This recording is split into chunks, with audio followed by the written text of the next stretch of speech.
Look at it.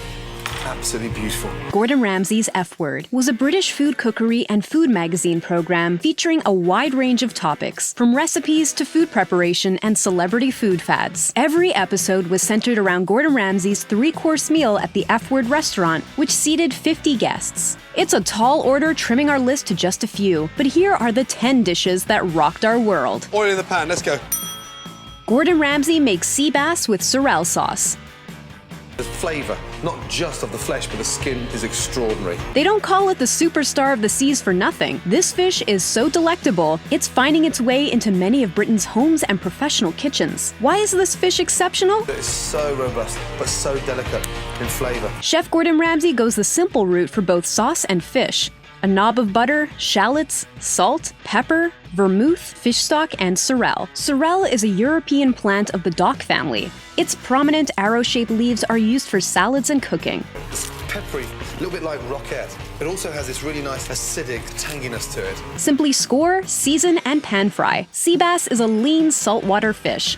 Absolutely great for grilling and pan frying. Sea bass is very sweet and rich, so therefore we need a really nice dry white wine to find that balance. Sea bass's silver scales always provide that level of sophistication to any restaurant's menu. These days, you will always find it lining the shelves of supermarkets in small portions. The crispy sea bass skin, the earthy flavor of broccoli, an exciting combination that balances all the flavors. Liking this video so far? Hit that subscribe button and notification bell. Gordon scores high with pressed belly of pork. There's definitely no waste on a pig. This is a belly of pork. It's cheap and delicious. Pork belly tastes so good. It borders on sinfully delicious. But beware. But you just told me. Look, I'm 1,000 years old. I know what I said. Pork is already great to begin with because it is reasonably priced. It's got these wonderful layers of fat. It's packed with flavour. Bacon is cured, smoked, and sliced to perfection. Pork belly, on the other hand, is uncured, unsmoked, and unsliced. But this is what makes it such a great canvas for almost any type of cooking. In this recipe, Gordon Ramsay enhances the pork belly with thyme, salt, pepper, and olive oil. Just a touch. Just a touch. He scores the belly and has it sit on a bed of garlic. The bed of garlic lifts the pork belly off of the tray to prevent it from drying out. He then adds a generous amount of white wine and finally covers the tray with tinfoil.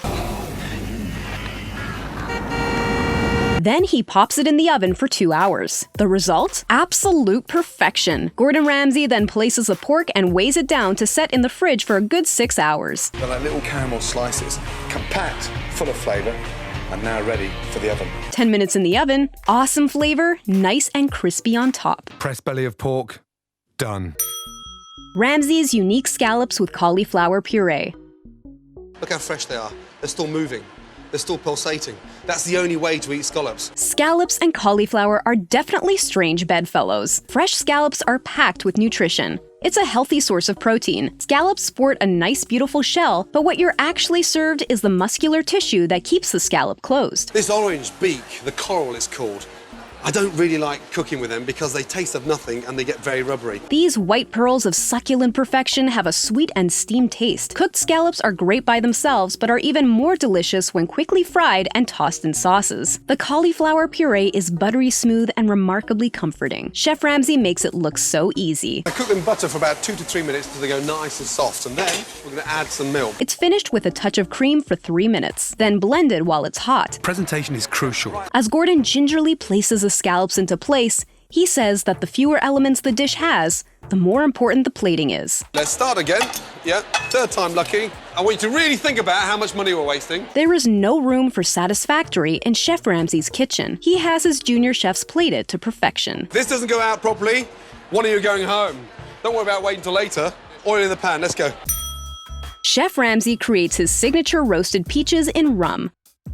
Roasted peaches, flambéed in rum. Sweet, fruity, and totally indulgent. Got a sweet tooth? Double pie, apple strudel, peach cobbler, baked Alaska. Gordon Ramsay's roasted peaches in rum is an indulgence. What we absolutely adore about this heavenly dessert is the way this dessert is so versatile. Into the oven, 6 to 7 minutes to beautifully roast. Serve for those special occasions or whip it up for a relaxing evening at home. Gordon Ramsay's version has him tossing fresh sliced peaches onto a hot pan. But other than eating peaches as is, grilling them takes them to a whole other level. Gordon Ramsay begins with fresh peaches, a hot pan, and castor sugar. Peaches in, and then just gently toss them in the caramel. Then adds the butter, rum, lime cream, and double cream, icing sugar, lime zest, Shortbread on the plate. and voila! A golden twist to this favorite is roasted peaches with lemon, lime, and basil creme fraiche. Roasted peaches with rum and lime cream. Done. Well, now I'm just hungry. Chef Gordon Ramsay makes chickpea samosas. Chickpea samosas. Delicious, simple, and so straightforward. Call them what you like, but Gordon Ramsay has a knack for simplifying mysterious and seemingly complicated recipes. A samosa is a fried or baked dish with an aromatic filling. Fillings are typically onions, spiced potatoes, lentils, and peas, plus are traditionally triangular in shape. Indian samosas are vegetarian and are usually accompanied by mint chutney. Gordon begins by prepping the filling. Vegetable oil, curry powder, marsala, cumin, and turmeric, all cooked and fried with onion, green chili, garlic, and ginger. Next, add chickpeas and peas. Water. Nice. He finally crushes this mixture and allows it to cool. He rolls out samosa dough, cuts it out, places a generous amount of samosa filling to the cone, and seals with water. Knit together. Nice and gently. Hot pan, veggie oil, fried to a golden crisp. Get your fish sticks here! This chickpea samosa is good enough for us, but Gordon Ramsay takes it further by pairing it with a nice green salad. Chickpea samosas with salad and raita dressing. Done. Gordon Ramsay's poached and sautéed chicken. Chicken, perhaps the most popular bird in Britain. Gordon Ramsay ups the ante with his poached and sautéed chicken recipe. Basically, chicken and mash. Chicken is to a chef as a blank canvas is to a painter. This is your world. You get to make and break the rules here. It is so versatile, easy to cook, and flavorful with both summer or winter vegetables. Gordon Ramsay begins by removing the legs and wings and stuffing the chicken with garlic and salt. He then prepares a poaching stock. Carrots, celery, leeks, pepper, coriander, thyme, and bay leaf. He poaches the chicken for a good 12 minutes. Next is the morel mushroom sauce. He sautés the mushrooms with shallots, salt, thyme, and garlic. I much prefer using dried mushrooms because it gives it a lot of intensity. The finishing touches involve stock, double cream, and parsley. He removes the chicken, separates the breast, and fries the breast fillets. We know what you're thinking. Why not just sauté the bird? Poaching the chicken and then sautéing actually helps to keep the breast nice and moist. And we all know what dried chicken tastes like. There's nothing worse. This dish goes well with mashed potatoes. And just so you know, Never be tempted to make a mashed potato in a food processor. That turns it into like a gluey, horrible mess. Gordon's ultimate crab cakes. The secret now is to get it golden brown. Start off with a touch of olive oil. Crab cakes with cream corn and sautéed asparagus is what dreams are made of. The perfect crab cake is a deep-fried sphere, with the true taste of crab bursting through. The tall order is to shape and form crab cakes the night before and allow it to sit in the fridge overnight. That way, when we flour, egg wash, breadcrumb it retains its shape. But the magic does not end with frying the cakes in oil and butter. The charm is in the side dishes. Creamed corn for us would mean something in a can, but creamed corn for Gordon Ramsay is a mixture of white onions, butter, garlic, fresh corn removed from the cob, which are all toasted. Now it's time for the cream. So good and tasty. And this is where the cream corn effect comes into play. To add to the creamed corn, he brings out the asparagus. Asparagus is dry roasted until the skin blisters. A touch of butter, freshly grated parmesan, and scallions are added. Finally, he plates it and we completely lose our minds.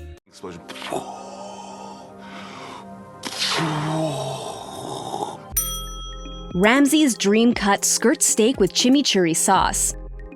This is a chef's dream. How does Gordon Ramsay describe skirt steak? It's tender, it's soft, and it is absolutely delicious. It's not a steak that you cook well done. As he prepares the dish, he lets us in on a secret. Espelette. Espelette is a mildly hot pepper from France. It is spicy, warm, and packed with tasty undertones. It's excellent. Just in the back of the throat, I get a little tingle, very slight. The espelette itself tenderizes the steak, but it's also the shallow slits he makes on the skirt steak that allows maximum absorption of flavor. Now, chimichurri. Chimichurri sauce is a sauce made with fresh vegetables and herbs. Gordon Ramsay's version includes fresh oregano, fresh dill, mint, coriander, and parsley, with the added zing of lemon zest, lemon juice, and olive oil. Just one The moment he spread the freshly prepped chimichurri sauce onto that resting skirt steak, we knew that we would never look at skirt steak the same way again. When I think of the garnish for the skirt steak, it needs to be robust. He dices Spanish chorizo and sautés it with shallots, garlic, cannellini beans, chicken stock, and rainbow chard. That is why the skirt steak is the chef's #1 dream cut. Chef Ramsay and his legendary foie gras. It's like almost like a animal butter. Yeah, it's like animal butter. Ninth on our list is the ultimate when it comes to starters. Now, foie gras can be duck liver or goose liver. This is actually duck liver, and it actually looks like a sort of block of butter. Why don't people make this dish at home? Most people would never think of cooking foie gras, but it's so simple. Don't leave it to the restaurant chefs, try it at home. When you think French cooking, the first item on the menu is, you guessed it, foie gras. Foie gras is a popular delicacy in French cuisine. It tastes like butter. It tastes like the most delicious, velvety, buttery, creamy deliciousness. It is eaten whole or prepared in a pâté, parfait, or mousse. It holds its own as a dish but can be served to accompany steak. It looks complicated, but it really is quite simple. That is, if you're Gordon Ramsay. It's easier than frying an egg. Foie gras is 90% fat and so doesn't need oil to cook. What to serve with foie gras? A bed of green lentils. Are these lentils South African? Well, you bastard! You completed utter bastard! One cannot possibly argue with the comfort of eating foie gras. Some people think it's cruel, but I think it's delicious, and you should try everything at least once. Chef Gordon Ramsay's unrivaled trademark beef Wellington. Beef Wellington has to be the ultimate indulgence, one of my all-time favourite main courses, and it would definitely be on my last supper menu. Beef Wellington is a traditional British dish that consists of a seared filet mignon covered in whole grain mustard. You're not going to put Dijon on there, are you? Layers of mouth-watering salty prosciutto, mushrooms that have been reduced to a paste, and buttery puff pastry. This amazing piece of heaven is baked until the crust browns to a golden crisp, and the meat turns a perfect medium rare. Beef Wellington is a regular at the holiday table. It's the ultimate indulgence. Filet mignon is the leanest and most expensive cut of beef. The secret? We're not cooking the beef, we're just searing it, which will really help to give another layer of flavour. English mustard gives it a bit of heat. For the Christmas table, Gordon Ramsay adds a handful of chestnuts to the mushroom paste. The chestnut's sweet, nutty flavour works brilliantly with the earthy taste of the mushrooms. What we love about the beef Wellington is its versatility. Pair it with Brussels sprouts, mixed veggies with creamy mashed potatoes, or roasted vegetables with garlic and herbs. A medium to full-body dry red wine enhances the flavors, too. Strawberries, yeah. Good. Strawberries. Yeah.